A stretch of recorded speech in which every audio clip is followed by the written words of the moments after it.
नमस्कार दोस्तों, स्वागत है आपका संकल्प कोचिंग श्रीगंगानगर के यूट्यूब चैनल पे। जो इस चैनल पे पहली बार आए वो चैनल को सब्सक्राइब, जो वीडियो देख रहे हैं वीडियो को लाइक और अपने दोस्तों के साथ शेयर जरूर करें।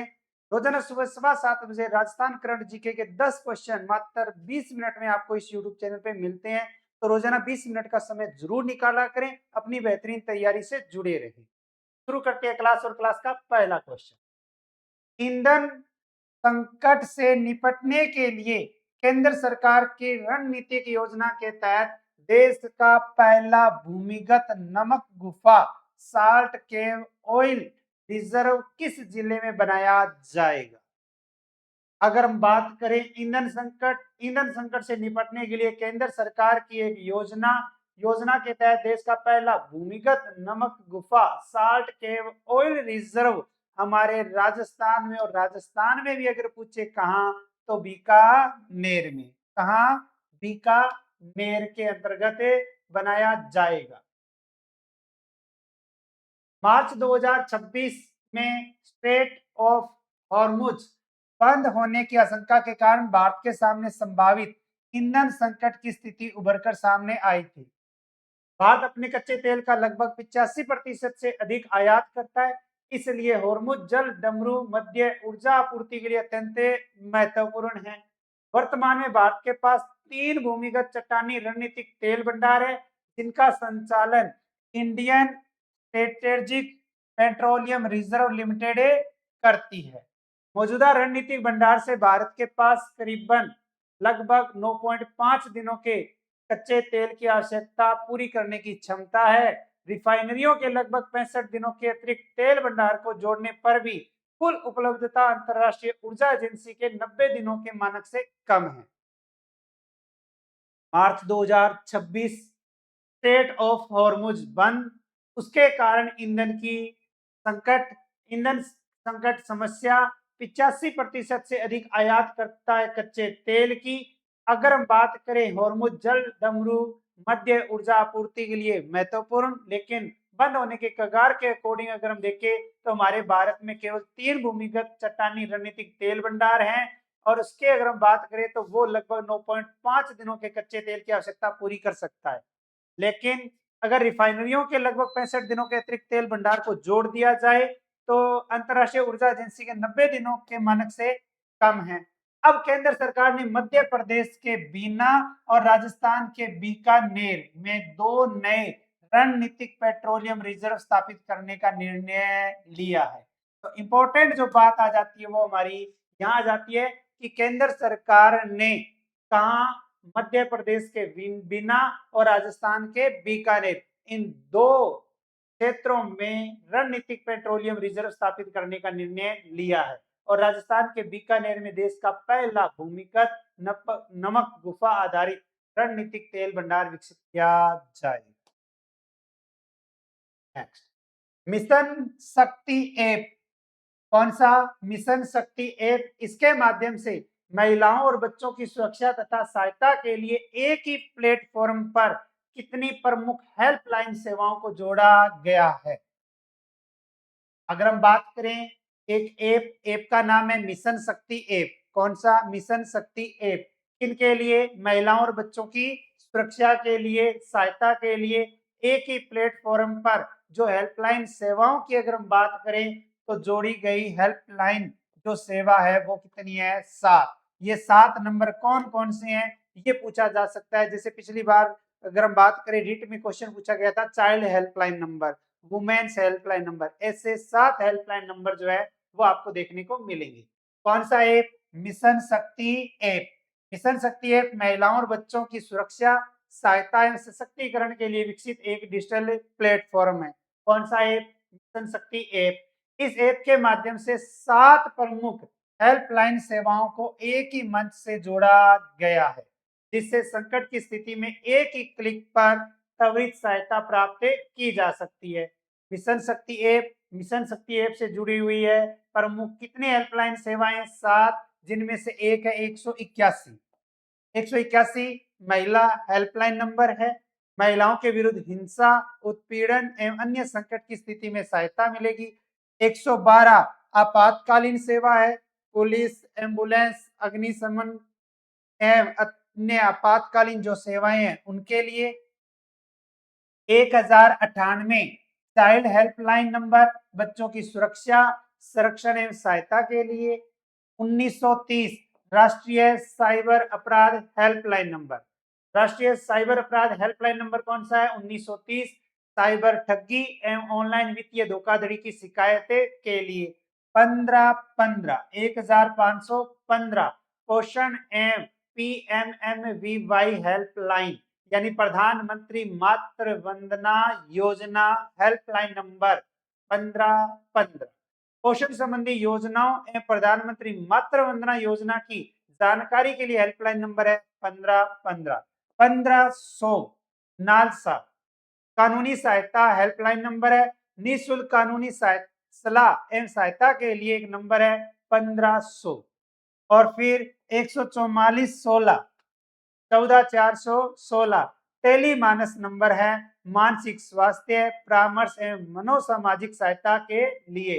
तो अगर हम बात करें 181 महिला हेल्पलाइन नंबर, 112 आपातकालीन सेवा, 1098 चाइल्ड हेल्पलाइन नंबर, 1930 राष्ट्रीय साइबर अपराध हेल्पलाइन नंबर, 1515 पोषण एवं प्रधानमंत्री मातृ Vandana Yojana helpline number, NALSA कानूनी सहायता हेल्पलाइन नंबर 1500 और 14416 टेलीमानस मानसिक स्वास्थ्य परामर्श एवं सहायता। 4 अगस्त 2026 को अपना स्कूल हरियालो स्कूल अभियान का शुभारंभ किसने किया? अपना स्कूल हरियालो स्कूल अभियान का शुभारंभ कब हुआ? 4 अगस्त 2026 को। 4 अगस्त 2026 को अपना स्कूल हरियालो स्कूल अभियान का शुभारंभ किसने किया? तो राजस्थान में श्रीमान मदन दिलावर जी ने किया है।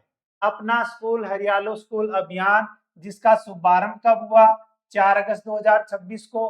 कहां से? डॉक्टर राधा कृष्णन शिक्षा स्कूल जयपुर से। किया किसने शुभारंभ? तो राजस्थान के शिक्षा मंत्री श्रीमान मदन दिलावर जी ने।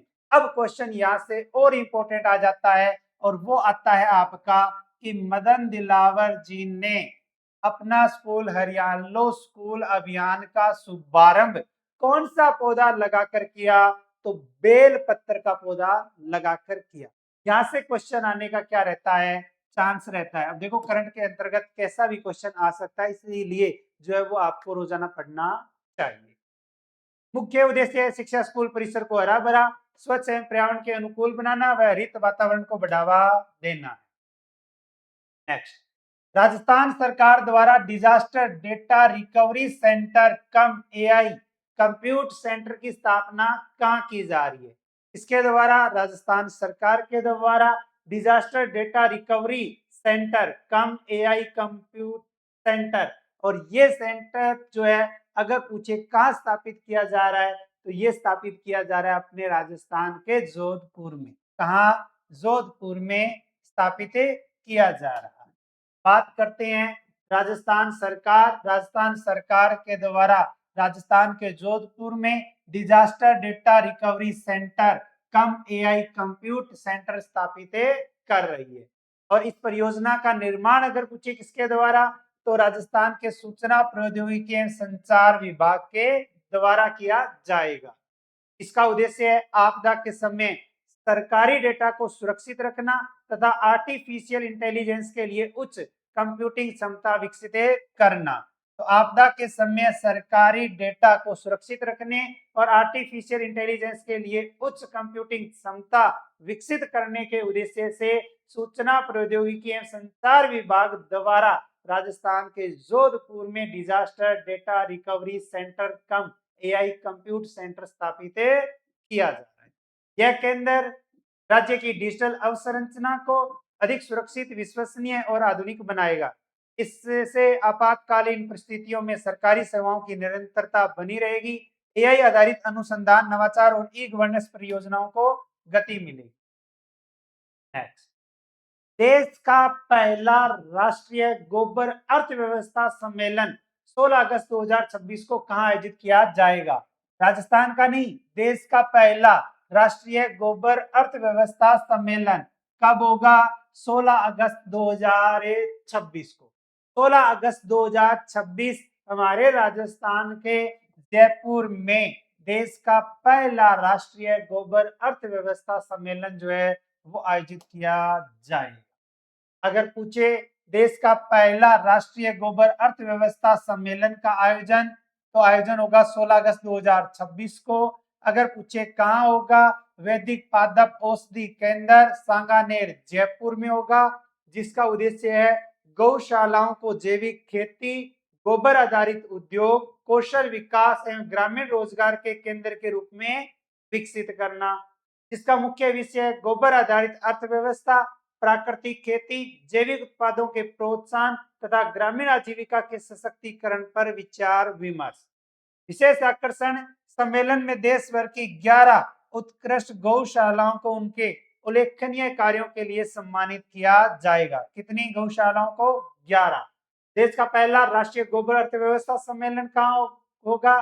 सांगानेर जयपुर में। कब होगा? 16 अगस्त 2026 को होगा। नेक्स्ट, वर्ष 2024-25 और 2025-26 के दौरान प्रधानमंत्री आवास योजना ग्रामीण के क्रियान्वयन में राजस्थान का कौन सा जिला प्रथम स्थान पर रहा है? कौन सी योजना? प्रधानमंत्री आवास योजना ग्रामीण। कौन सी? प्रधानमंत्री आवास योजना ग्रामीण। उसके क्रियान्वयन में राजस्थान का एक जिला, और वो जिला आता है अपना झालावाड़। कौन सा? झालावाड़। और झालावाड़ जिला प्रधानमंत्री आवास योजना के क्रियान्वयन में प्रथम स्थान पर है वर्ष 2024-25 और 25-26 के अनुसार। राजस्थान का जिला है झालावाड़, जिसने वर्ष 2024-25 और 25-26 में प्रधानमंत्री आवास योजना ग्रामीण के क्रियान्वयन में राजस्थान में प्रथम स्थान हासिल किया, जिसमें कुल स्वीकृत ग्रामीण आवास है 49,984, जो प्रदेश में सर्वाधिक है। पहली किस्त का भुगतान सभी स्वीकृत लाभार्थियों को 100% दिया गया। सफलता का आधार है जिला प्रशासन, जिला परिषद, पंचायत समितियों एवं ग्राम पंचायतों द्वारा सतत मॉनिटरिंग और निर्माण कार्यों में तेजी। योजना का उद्देश्य ग्रामीण क्षेत्रों के आवास विहीन, कच्चे अथवा जर्जर मकानों में रहने वाले पात्र परिवारों को बुनियादी सुविधाओं सहित सुरक्षित पक्का आवास उपलब्ध कराना। वित्तीय सहायता के रूप में 3 किस्तों में पैसे मिलते हैं। पहली किस्त 15,000, दूसरी किस्त 45,000, तीसरी किस्त 60,000 रुपए। तो यानी कि टोटल राशि हो गई 1,20,000 रुपए। अब इसके अंतर्गत आ जाती है अतिरिक्त लाभ, 90 दिनों का रोजगार, मनरेगा यानी बीबीजी रामजी योजना, और शौचालय निर्माण हेतु कितने रुपए की अतिरिक्त सहायता मिलती है? 12,000 रुपए। ये क्वेश्चन जो है वो आया हुआ क्वेश्चन है, और उसके अंतर्गत राशि पूछी गई थी, और राशि कितनी है? 12,000 रुपए। प्रधानमंत्री ग्रामीण आवास योजना आधिकारिक तौर पर 1 अप्रैल 2016 को शुरू की गई। इस योजना ने पुरानी यानी इंदिरा आवास योजना का स्थान लिया था।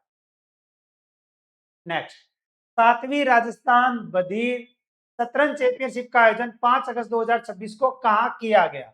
कौन सी 7वीं राजस्थान राज्य बधिर शतरंज चैंपियनशिप? कब? 5 अगस्त 2026 को। अब आयोजन 5 अगस्त को हुआ, टूर्नामेंट जो है वो 7 तक चला, और इसके अंतर्गत जो विजेता रहे वो विजेता जो इसके अंतर्गत शामिल है में शामिल हैं। तो 7वीं राजस्थान बधिर शतरंज चैंपियनशिप का आयोजन हुआ 5 अगस्त को। कहाँ हुआ? तो अजमेर में। कहाँ? अजमेर में। 5 अगस्त 2026 की बात है। 5 अगस्त 2026 को अजमेर में क्रमानुसार 7वीं राजस्थान राज्य बधिर शतरंज चैंपियनशिप का आयोजन किया गया, जिसमें राजस्थान के बधिर श्रवण बाधित यानी कि जिनको सुनाई नहीं देता, ठीक है, खिलाड़ियों को प्रतिस्पर्धात्मक मंच प्रदान करना है। जयपुर जिला बधिर खेल संघ के अध्यक्ष हैं नरेंद्र कुमार रारा। अब आ जाते हैं विजेता। पुरुष वर्ग विजेता में प्रथम स्थान पर है दीपक कुमार लालवानी, जो जयपुर से है। दूसरा रजत है, जो हनुमानगढ़ से है। तीसरे पे है सागर अग्रवाल, जो जयपुर से है। महिला वर्ग में है प्रथम स्थान पर सुमन बाबू, जो नागौर से है। दूसरे पे है कुसुम लता, और तीसरे पे है अंजू जांगीर, जो जयपुर से। तो अगर बात करें पुरुष वर्ग विजेता की तो दीपक कुमार लालवानी, महिला वर्ग विजेता में प्रथम स्थान पर है सुमने बाम्बू। जूनियर बालक वर्ग की बात करें तो प्रथम स्थान पर है राघव शर्मा जो झुंझुनू से है। जूनियर बालिका वर्ग की बात करें तो प्रथम स्थान पर है कविता जांगीड़ जो जोधपुर से। सब जूनियर बालक वर्ग की अगर हम बात करें तो लक्ष्य गोदारा जो श्रीगंगानगर से है। और सब जूनियर बालिका वर्ग की बात करें तो प्रथम स्थान पर रही है आरती जो श्रीगंगानगर से। तो ये थे उसके अंतर्गत विजेता खेल खिलाड़ी से बहुत ही अच्छा और इंपॉर्टेंट क्वेश्चन है बनता है। नेक्स्ट आता है कोटा के राजकीय कला कन्या महाविद्यालय के समाज शास्त्र विभाग की किस एसोसिएट प्रोफेसर ने जैन पीढ़ी की मानसिक और सामाजिक स्थिति पर महत्वपूर्ण अध्ययन ने किया है। अध्ययन किया गया है एक महिला के द्वारा जो समाज शास्त्र विभाग की प्रोफेसर है और उनका नाम आता है डॉक्टर ज्योति सिडाना। और डॉक्टर ज्योति सिडाना अगर पूछे कहां से है तो कोटा से। जैन जी की मानसिक एवं सामाजिक स्थिति पर अध्ययन किसके द्वारा किया गया तो डॉक्टर ज्योति सिडाना जी के द्वारा किया गया जो एसोसिएट प्रोफेसर है समाजशास्त्र विभाग में और वो है राजकीय कन्या महाविद्यालय कोटा में। इसके अंतर्गत जैन जेड पीढ़ी मोबाइल और डिजिटल तकनीक पर अत्यधिक निर्भर हो चुकी है। उनका कहना है कि ये जो पीढ़ी है वो मोबाइल और डिजिटल तकनीक पर निर्भर हो चुकी है। मोबाइल फोन से थोड़ी देर की दूरी भी कई युवाओं में बेचैनी पैदा करती है। सोशल मीडिया पर परफेक्ट इमेज बनाए रखने का दबाव युवाओं में मानसिक स्वास्थ्य को भी प्रभावित कर रहा है। ये बहुत ही अच्छी बात बताई है इन्होंने। बेचैनी पैदा होने लग जाती है।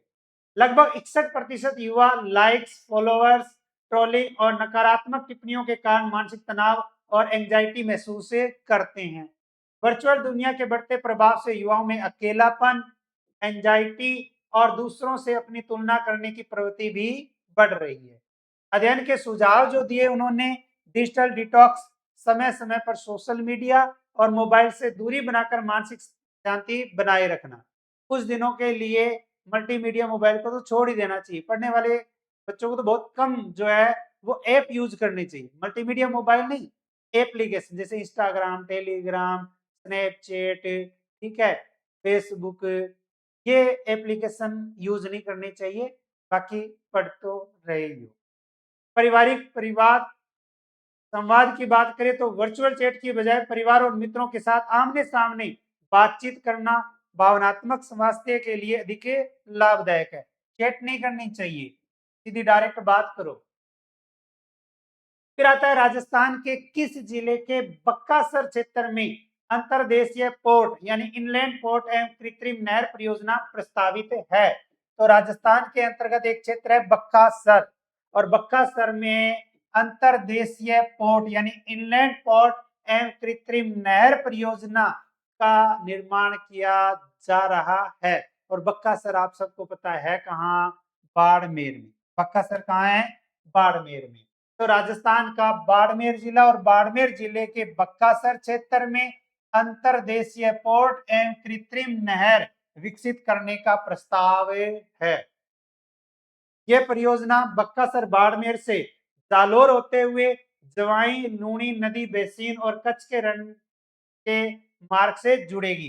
तो यह बक्कासर बाड़मेर से जालोर, जवाई लूणी नदी बेसिन और फिर उसके बाद में कच्छ के रण के मार्ग से जुड़ेगी। और इस परियोजना का उद्देश्य राष्ट्रीय जल मार्ग यानी नेशनल वाटर मार्ग 48 के माध्यम से राजस्थान के रेगिस्तानी क्षेत्र को अरब सागर और कच्छ की खाड़ी से जोड़ना है। इससे में माल परिवहन, व्यापार, लॉजिस्टिक तथा औद्योगिक विकास को नई गति मिलने की भी संभावना है। परियोजना के लिए पूर्व व्यवहार्यता रिपोर्ट तैयार की गई है। भारतीय अंतर्देशीय जलमार्ग प्राधिकरण परियोजना की प्रमुख नोडल एजेंसी है। आईआईटी मद्रास को गणितीय मॉडलिंग एवं विस्तृत परियोजना रिपोर्ट तैयार करने का दायित्व सौंपा गया है। यह परियोजना भविष्य में राजस्थान को अंतर्देशीय जल परिवहन नेटवर्क से जोड़ने की दिशा में एक महत्वपूर्ण पहल मानी जा रही है। अब देखो सिंपल सा क्वेश्चन आया ना, तब तो इतना ही आ जाएगा कि राजस्थान के कौन से जिले में, कौन से क्षेत्र में अंतर्देशीय पोर्ट एवं कृत्रिम नहरें विकसित। ठीक है, फिर थोड़ा सा जवाई लूनी नदी बेसिन और कच्छ के रण के मार्ग से जुड़ेगी। अब जल मार्ग पूछा जा सकता है तो कौन सा है, 48। अब और भी ज्यादा अगर वो डीप बनाता है ना, तो वो नोडल एजेंसी पूछ सकता है। भारतीय अंतर्देशीय जल मार्ग प्राधिकरण परियोजना नोडल एजेंसी है। रिपोर्ट तैयार करने का दायित्व किसे दिया गया, आईआईटी मद्रास को। हालांकि इतना डीप ज्यादा क्वेश्चन आता नहीं है कभी, लेकिन थोड़ा सा ध्यान रखना चाहिए। फिर आता है जयपुर के राज मंदिर सिनेमा में 23 अगस्त 2026 से प्रत्येक रविवार सुबह 9:30 बजे राजस्थानी फिल्मों के प्रदर्शन की शुरुआत की जा रही है। पहले चरण में 27 दिसंबर 2026 तक कुल कितनी फिल्मों का प्रदर्शन किया जाएगा। राज मंदिर सिनेमा जयपुर में, जहां 23 अगस्त से प्रत्येक रविवार सुबह 9:30 बजे राजस्थानी जो फिल्में हैं वो दिखाई जाएगी। और वो कुल फिल्मों की संख्या अगर देखें तो 12 है। कब तक दिखाई जाएगी, 27 दिसंबर 2026। तो राज मंदिर सिनेमा है कहाँ, जयपुर में। शुरुआत कब, 23 अगस्त से प्रत्येक रविवार सुबह 9:30 बजे, 23 अगस्त से 27 दिसंबर 2026 तक, जिसमें ग्रुप रिलीज कॉन्सेप्ट के तहत 12 नई व पुरानी राजस्थानी फिल्मों का प्रदर्शन किया जाएगा। कितनी, 12 नई व पुरानी राजस्थानी फिल्मों का, जिसका उद्देश्य है राजस्थानी सिनेमा रॉयलवुड को बढ़ावा देना तथा स्थानीय फिल्म निर्माताओं को एक साझा मंच उपलब्ध कराना। जिसमें पहली बार राजमंदिर सिनेमा में नियमित साप्ताहिक आधार पर राजस्थानी फिल्मों का विशेष प्रदर्शन आयोजित किया जाएगा। ठीक है, तो ध्यान रख लेना, राजस्थानी फिल्में दिखाई जाएगी, पुरानी और नई। पूर्व में पूछा गया प्रश्न, कल आपसे क्वेश्चन पूछा था, 2 अगस्त 2026 को भारतीय प्रौद्योगिकी संस्थान यानी आईआईटी जोधपुर ने कौन सा स्थापना दिवस मनाया। तो इसका राइट आंसर है 19वां स्थापना दिवस। इससे पहले जो क्लास थी उसमें जो है वो आइस स्केटिंग उसका उत्तर था। ठीक है, पीडीएफ में तो मैंने आइस स्केटिंग लगा दिया है, लेकिन बोलने के अंतर्गत जो है वो मैंने उसमें स्पेस जो है वो आंसर बता दिया था। तो राइट आंसर जो है वो स्पेस से नहीं है, ice skating. Question for you के तहत आपके लिए क्वेश्चन है जिसका आंसर देना आपको मेन कमेंट बॉक्स में। भारतीय रेलवे की देश की पहली वंदे भारत फ्रेट ईएमयू का परीक्षण 29 जुलाई 2026 से किस रेलवे मंडल में शुरू हुआ, जहां इसने ट्रायल के दौरान 145 किलोमीटर प्रति घंटे की शीर्ष गति दर्ज की। ये क्वेश्चन मैंने कराया नहीं था, जुलाई महीने का क्वेश्चन था, रह गया था। इंपॉर्टेंट क्वेश्चन है, मैंने इसलिए क्वेश्चन फॉर यू में आपको दे दिया है। ठीक है, तो भारतीय रेलवे देश की पहली वंदे भारत फ्रेंट ईएमयू, ये हमारे क्वेश्चन के रूप में आपके लिए। और इसके अलावा सीईटी 10+2 और ग्रेजुएशन मात्र 99 रुपए में आपको ये कोर्स मिल रहा है। लाइव के साथ recorded 22 e books, 200 topic wise test और 16 शेड्यूल वाइज टेस्ट रहेंगे। और राजस्थान बोर्ड क्लास 10 थ्योरी और एमसीक्यू बैच मात्र 1 रुपए में है। और ये आप संकल्प ऐप को डाउनलोड करके परचेज कर सकते हैं। क्लास अच्छी लगी हो तो क्लास को लाइक, एक अच्छा सा कमेंट और व्हाट्सएप स्टेटस लगा लेना। और बहुत ही अच्छा एक महा ऑफर जो स्वतंत्रता दिवस पर दिया जा रहा है, और ये ऑफर है 13 अगस्त, सीईटी, पटवार, राजस्थान पुलिस, एलडीसी, ग्राम विकास अधिकारी, ईओआरओ, ये लाइव बैच जो है वो रहेगा आपके 99 रुपए के अंतर्गत। और रिकॉर्डेड कोर्स जो है वो मात्र 499 रुपए में रहेगा। सीटी वाला 99 में है और ये 499। रीट प्री और मेंस, व्याख्याता द्वितीय श्रेणी सेकंड ग्रेड, और इनका लाइव बैच रहेगा अपने मात्र 999 रुपए में। और जितनी टेस्ट सीरीज है सभी टेस्ट सीरीज जो है वो मात्र 31 रुपए में रहेगी। टेस्ट सीरीज मात्र 31 में। REET pre mains first grade second grade GK का है, इसमें सब्जेक्ट नहीं है, मात्र 999 रुपए में। और सीईटी का कोर्स आपको मिल ही रहा है मात्र 99 रुपए के अंतर्गत। ज्यादा जानकारी के लिए 8696972121 पर आप संपर्क करें। तो मिलते हैं कल नए 10 क्वेश्चनों के साथ, तब तक जय हिंद जय भारत।